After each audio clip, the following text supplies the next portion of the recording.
fixing the broken home. In a small mountain village, there lived a boy named Ayan with his father. Their house was old, but full of love. It had wooden walls, a clay roof, and colorful curtains that his mother had made before she passed away. Ayan's father worked as a carpenter, fixing other people's homes to earn money. One night, a strong storm hit the village. The wind blew hard, the rain poured endlessly, and lightning flashed in the dark sky. When morning came, Ayan saw that their own house was badly damaged.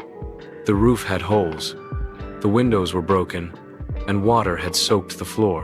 His father looked at the house sadly. They had little money and couldn't afford to hire help. But Ayan stepped forward bravely and said he would help fix it. His father smiled, proud of his little boy's courage. The next day, they began their work together. Ayan carried small tools and gathered wooden planks from the nearby forest. His father climbed the roof to replace the broken tiles. Ayan mixed mud and straw to fill the gaps in the walls. They worked from sunrise to sunset, side by side.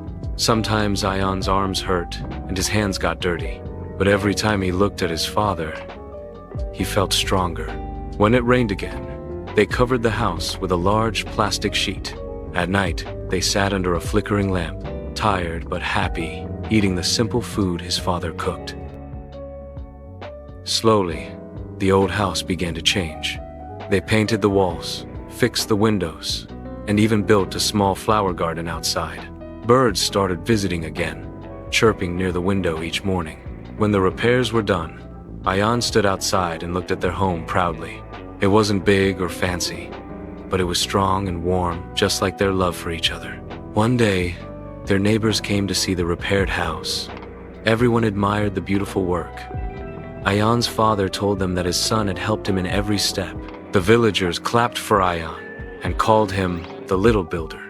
That night, as they sat together near the warm light of a lantern, Ayan whispered that fixing the house wasn't just about wood and mud, it was about hope. His father nodded, knowing his son had learned the greatest lesson of all. Moral: hard work and teamwork can rebuild even the most broken things, especially when done with love.